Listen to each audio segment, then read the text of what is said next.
আসসালামু আলাইকুম সুপ্রিয় দর্শক, আমরা আজকে চলে আসছি নাটোর জেলার বড়াইগ্রাম থানায়। এইখানে আমরা দেখতেছি কৃষক ভাইয়েরা বিনা চাষে বা কাদামাটিতে রসুন চাষ করতেছে। আমরা এই বিনা চাষে বা কাদামাটিতে রসুন চাষের বিস্তারিত শোনার জন্য আজকে চলে আসছি। তো আমরা এইখানকার এক কৃষক ভাইয়ের কাছ থেকে শুনবো কিভাবে বিনা চাষে বা কাদামাটিতে রসুন চাষ হয়, বিস্তারিত জানার চেষ্টা করব। তো ভাই আসসালামু আলাইকুম। ওয়ালাইকুম আসসালাম ভাই। ভাইয়ের নাম কি? আমার নাম মোহাম্মদ নাজমুল হক। নাজমুল হক। ভাইয়ের বাসার ঠিকানাটা একটু দিয়ে দেন। আমার বাসা নাটোর জেলা বড়াইগ্রাম থানা তালশকুন্ডপাড়া গ্রাম। তালশকুন্ডপাড়া গ্রামে। তো ভাই কি লাগাচ্ছেন? আমরা তো ভাই রসুন লাগাচ্ছি। রসুন লাগাচ্ছেন। আচ্ছা, এই রসুন চাষ সম্পর্কে আমরা একটু জানার জন্য আসছি। তো এই রসুন চাষ সম্পর্কে আমাদেরকে একটু যদি বলতেন তাহলে। রসুন চাষ সম্পর্কে আসলে কি বলবো, এটা অনেকেই এখন অনেক জেলাতেই আপনার রসুন চাষটা হ্যাঁ হয়, ভালোভাবে হচ্ছে আর কি। হ্যাঁ হয়, কিন্তু বেসিক্যালি আমাদের বড়াইগ্রাম থানা, গুরদাসপুর থানা, এগুলোতে এমনিতে আপনার রসুনের চাষটা একটু বেশি হয়। হ্যাঁ, তো আমরা যখন জমিটা যখন পাকবে, মানে ধানটা পাকবে জমিতে, হ্যাঁ, তখন আমরা দেখবো যে আসলে জমিতে কেমন কতখানি জো আছে বা কেমন রসুন লাগানোর উপযুক্ত আছে কিনা, রস আছে কিনা, এটা একটা। যখন থাকবে তখন আমরা ধানটা কেটে এই সাথে সাথে রসুনটা লাগাই দেবো আর কি। আচ্ছা, রসুনটা এইভাবে লাগাই দিচ্ছেন। আচ্ছা, এটার কি কোনো মাপ আছে যে এইরকম মাপের ভিতরে লাগাইতে হবে? হ্যাঁ, এটা তো অবশ্যই মাপ আছে আপনার। এটা জমির উপর ডিপেন্ড করে আসলে আপনার জমি কেমন আছে আর কি। যদি শক্ত থাকে সেই ক্ষেত্রে আমরা চাষ দিয়ে আপনার সেচ দিয়ে তারপরে রসুনটা জমিটা যখন জো আসবে তখন আমরা লাগাই দিলাম রসুনটা। আচ্ছা, আর যখন দেখলাম যে জো আসে নাই, তখন আমাদের 2-1 দিন হয়তো দেরি করতে হবে। আমরা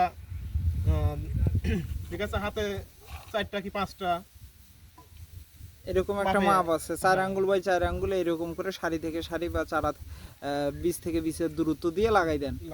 আচ্ছা, আপনাদের এইখানে চাষ দেওয়ার আগে বা আমরা দেখতেছি আপনাদের জমিতে হয়তো কোনো সার বা কিছু ব্যবহার করছেন, মানে অনেকেই কমেন্ট করে যে কীটনাশক ব্যবহার করে কি কি, এগুলা জানার জন্য আর কি। কীটনাশক ব্যবহার করার দরকার নেই, শুধু দানা দিলে। যখন আমরা রসুন লাগাবো, হ্যাঁ, তার আগ মুহূর্তে আমরা কিছু দানাদার ছেটা দেব, প্লাস আপনার ঘাস মারা ওষুধ আছে এক ধরনের আমাদের এখানে, হ্যাঁ, সেটাকে পুরানি ওষুধ বলে আর কি। আচ্ছা, সেটা আমরা স্প্রে করি। আমাদের বিঘি প্রতি একটা আইডিয়া আছে যে কত ml এটাই স্প্রে করবো। সেই অনুযায়ী আমরা রসুন লাগানোর আগে এটা আমরা স্প্রে করে দিই মেশিনের সাহায্যে স্প্রে করে দেন। স্প্রে করে দানা দেয়া যখন আমাদের উপযুক্ত হয় রসুন লাগানো, তখন আমরা রসুনটা লাগাই দিই। আচ্ছা, তো আপনাদের এই রসুন লাগানোর পর এর উপর কি কোনো কিছু দিয়ে ঢেকে দিবেন না এরকমই রেখে দিবেন? এটা আমরা যখন ধান কাটি তখন আমরা খেতটা আপনার ভুঁই রেখে দিই, জমিতে রেখে দেন। জমিতে রেখে দেওয়ার পরে তখন আমরা রসুন লাগানোর পরে তখন উপর দিয়ে আমরা রসুনটা ঢেকে দিই। আচ্ছা, এটার গাছটা কতদিনে বাইর হইতে পারে? এটার গাছটা সর্বনিম্ন ধরেন 10-15 দিনের ভিতরে বের হয়ে যাবে। 10-15 দিনের ভিতরে বাইর হয়ে যাবে।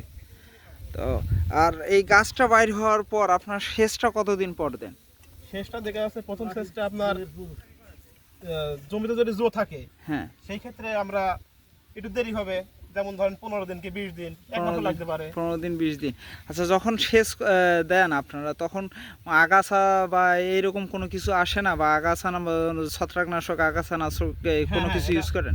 এটা অনেক ভয় আছে, কিন্তু আমরা এগুলা অনেকে ব্যবহার করে, অনেকে ব্যবহার করে না। ঠিক আছে, যদি আমরা গাছ বাইন্ডের পর যদি স্প্রেটা ব্যবহার করি আমরা ঘাস মারা, হ্যাঁ, সেই ক্ষেত্রে আপনার রসুনটা দুর্বল হয়ে যায়। হ্যাঁ, এটা খারাপ হয়। আর আমরা যদি হাতে নিড়াই দিই, কৃষকরা যদি নিড়াই দেয়, সেই ক্ষেত্রে একটু ভালো, সময় লাগলেও ভালো হয়। তো দর্শক আপনারা দেখলেন।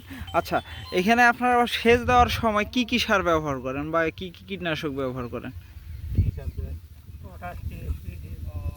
একরকম আপনার রসুনের উপর ডিপেন্ড করে, বা খেতে যদি কোনো রকম আগাছা টাগাছার সমস্যা তখন দানাও দেয়। আচ্ছা, এক একজন এক এক রকম ভাবে চাষ করে আর কি। তো আপনারা দেখলেন কিভাবে কাদামাটিতে রসুন চাষ হয়, দেখতেছেন আপনারা ভাইয়েরা লাগাচ্ছে কাদামাটিতে রসুন।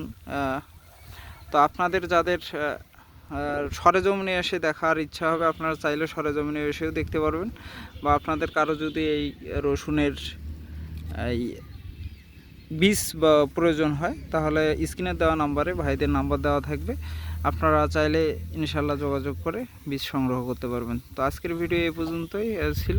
সকলে ভালো থাকবেন, সুস্থ থাকবেন। আসসালামু আলাইকুম।